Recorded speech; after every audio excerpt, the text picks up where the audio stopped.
So, where were you in the morning of, let's say, when you heard John Jones being pulled out of the fight against Stipe Miocic? Then on top of that, not only are you getting John Jones in the injury list, now you got Stipe out of the entire equation altogether. And in comes none other than Sergey Pavlovich taking on Tom Aspinall. Now, this right here is a great matchup for the replacement that it is. Now, why is that? Because we wanted to see John Jones compete against Stipe Miocic to solidify him as one of the greatest heavyweights in UFC's championship history. However, this is what we have. We have two of the best heavyweights after them. And you know what? Here's the interesting thing about that. This matchup between Stipe and John Jones originally, it was supposed to be literally a retirement fight for none other than John Jones, but also for Stipe Miocic. And when that talk was starting to happen, it came to the conclusion that, you know what? After John Jones vacates the belt, we're going to have to crown a new heavyweight champion and try to solidify him as the top dog of the entire league. Because guess what? Lineal championships matter. When Anthony Joshua won the unified belts, which was what? The WBO, WBA, IBF, maybe even the IBO in the midst of that. But nonetheless, he literally had almost all the belts in the same belts that Fury had, except for the WBC championship, which obviously we all knew that Fury won when he defeated Deontay Wilder.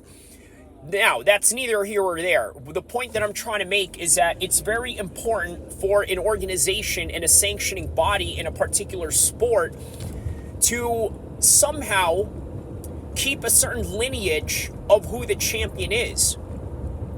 Now, when George St. Pierre left after he defended his 170-pound title against Johnny Hendricks, the UFC was very upset. And rightfully so, because now they have to somehow build a new 170 champion that they have to market to the world. And that right there was the difficult process that they had to make. Well, now, fast forward to 2023, the difficult process is now the heavyweight division. Because even with John Jones defending his belt multiple times within the heavyweight division, and I'm not talking about his past title defenses at 205, literally I'm talking about his current run as a heavyweight. If he was to continue that run, it would almost seem to matter less because of the fact that Francis Ngannou was the lineal UFC heavyweight champion, and he left the company just based on the fact that he wasn't able to sign a new contract negotiation with them. And here comes Tyson Fury fighting Francis Ngannou this coming weekend. So now we've come full circle. But let's talk about the matchup with Sergey Pavlovich taking on Tom Aspinall.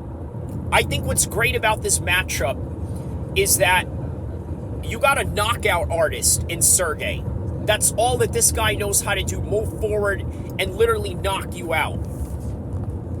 But you got someone like Tom Aspinall, who I believe is a little bit more well-rounded. A very good boxer. By the way, a guy who is training with two of the top heavyweight strikers in the world, which is Rico Van Hooven in Glory Kickboxing. And then you got Tyson Fury getting ready for the Francis Ngannou fight this coming weekend with one of his sparring partners as Tom Aspinall. So Tom Aspinall has been getting ready for this fight. And while he's getting ready for this fight, he didn't know that he was going to get this fight. Or did he? Because guess what? One of the things that the UFC has been really good at doing in the past couple of months and maybe the past couple of years was add replacements. So, for example, last week in the Islam Makhachev versus Volkanovski fight, did you have a replacement? I believe you did, and it was Gamrot. He weighed in the scale, but never got to fight, which I think is very amateur wrestling-esque in that type of way of doing things. Why? Well, if any of you have ever wrestled growing up in the American wrestling system, whether it's the East Coast or the West Coast, the South or the North, the one thing you have to understand is that you're going to have a lot of weigh-ins. You're going to weigh in a lot, but also not fight on that same day. That's just amateur wrestling in and of itself. And then there's times where you win matches based on default because there was nobody in your particular weight class to show up. And because of that, you just got marked as the winner. But in this world of professional sports and professional fighting and prize fighting at that, I think there is a little bit of a compensation you get when, let's say, you're not fighting, but you're weighing in. Now, was Tom Aspinall or Sergey going to be used as a replacements for these coming fights? Perhaps. Perhaps it would have been a good idea, but nonetheless, here we are. So, why is this a good matchup for Sergey? Tom Aspinall in comparison to Sergey. I'll tell you why. Tom is the much more well-rounded fighter. And being that the Tom is the much more well-rounded fighter, had a little brain waves here for a second. Yeah, the Tom Aspinall, why is he a lot more well-rounded? Well, for one, like I mentioned, he trains with the best strikers in the world, both in kickboxing and boxing, the two very best at it, Rico and Tyson. And then on top of that, he's a world-level jiu-jitsu black belt, so he's very good on the ground, has a great evolving wrestling game. The only thing that I could probably critique Tom's performance is probably his kicks. I don't see enough of it, but when you're a jiu-jitsu guy and you can fight off the ground, I don't think you should really be too scared to get put on your back if you start throwing kicks, right? Because of the fact that you look at Sharaputin Magomedov in his fight, his debut fight against Silva. He got put on his back plenty of times, but he was quite comfortable off his back. And I don't know if it's so much because of his jiu-jitsu, but more so because of the fact that he's a great Muay Thai fighter and has elbows to basically counter you from the ground, and that's exactly what he did against Silva. Now with Tom, I don't see much of that in terms of not being afraid to kick. In fact, I think it was a kick that sort of injured him in that, Curtis Blades fight.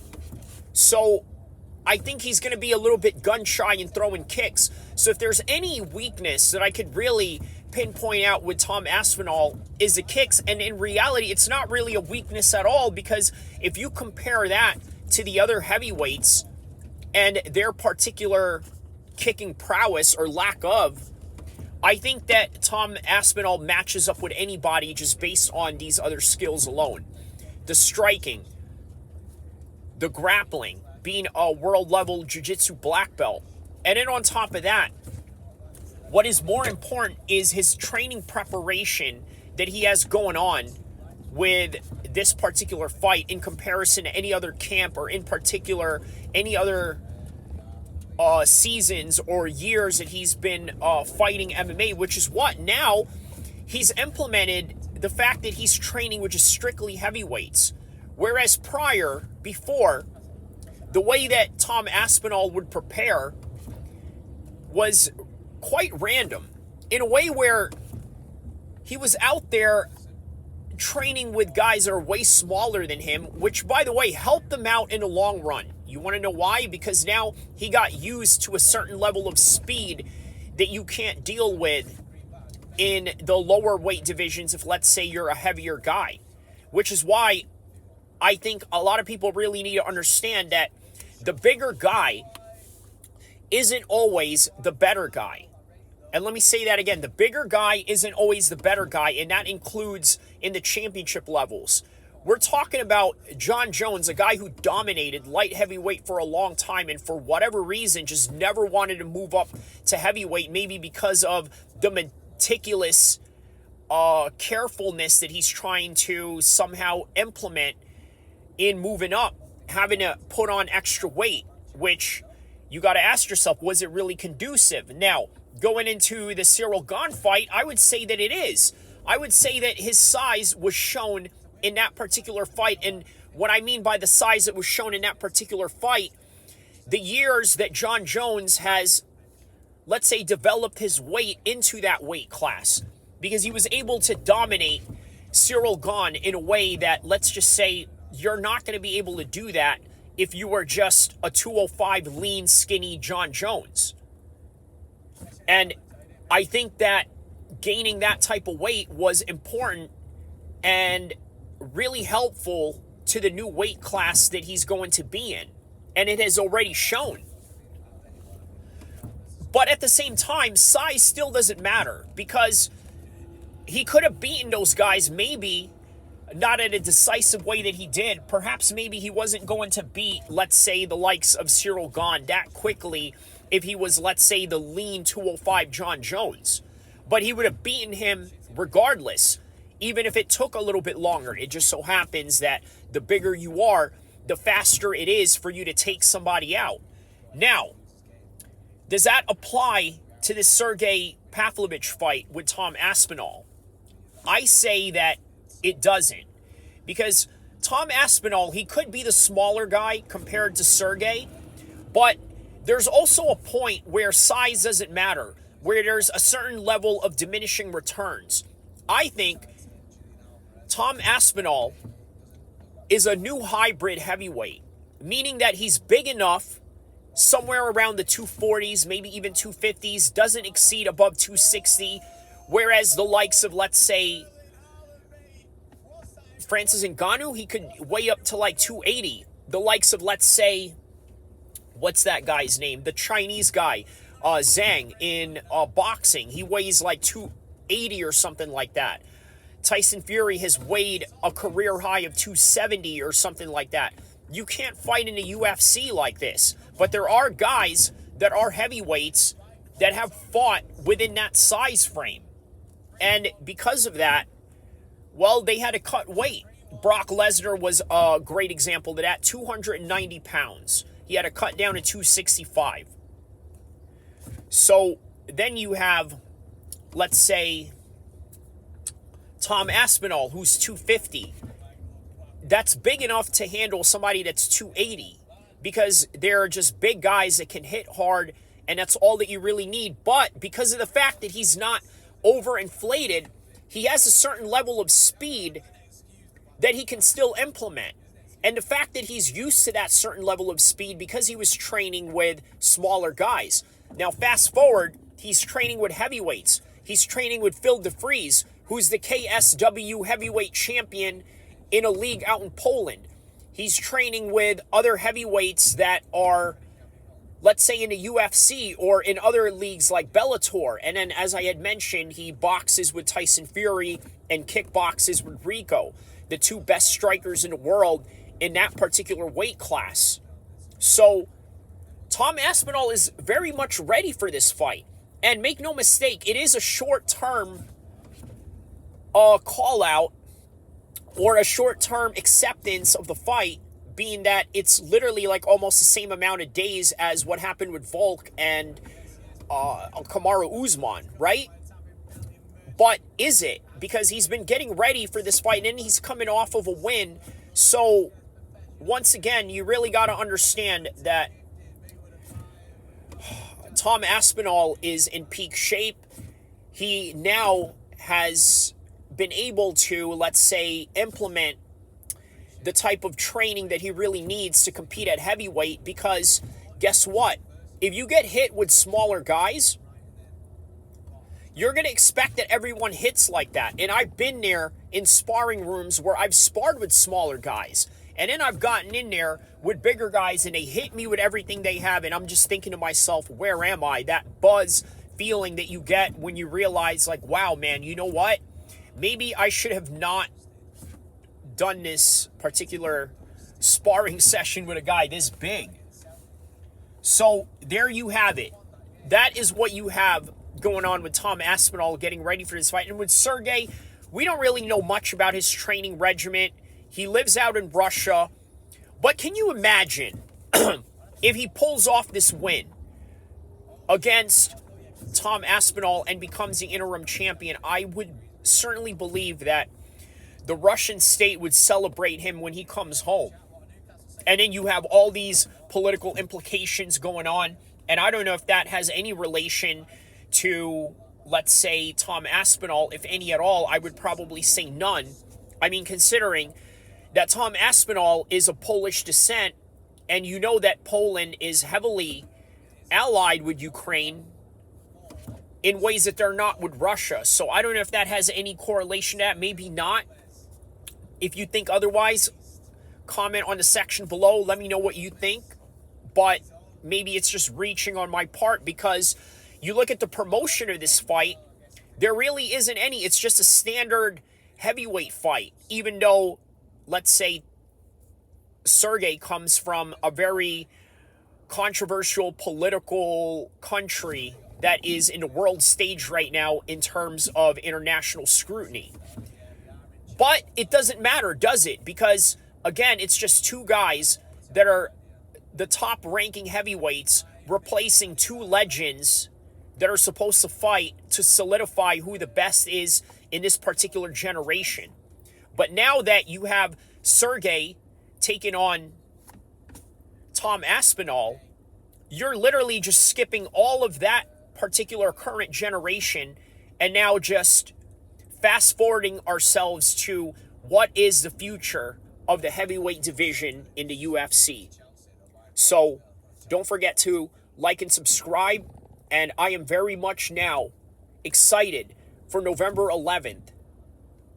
Adding on to 2023, one of the greatest years of combat sports. And then on top of that, 2024 is coming up, which could get even better than 2023 because of the trajectory of the championship fights that we've had and the title changes that could happen in the midst of that. Look at the 145 division. Now Volk is damaged goods in a weird way.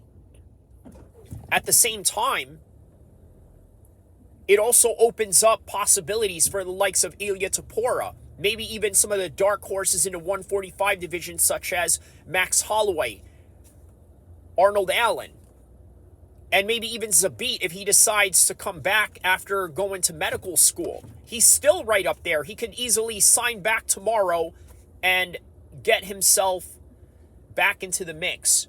And then in 2024, obviously they're going to redo and reschedule and rebook the Stipe versus John Jones fight, along with Conor McGregor and Michael Chandler. So this is one of the greatest years for combat sports, like I said, and it seems like 2024 could get even better. And when it does, inshallah, you will like and subscribe. And don't forget to do that. And also write on the comments below. And please, watch the entire video if you can. Inshallah.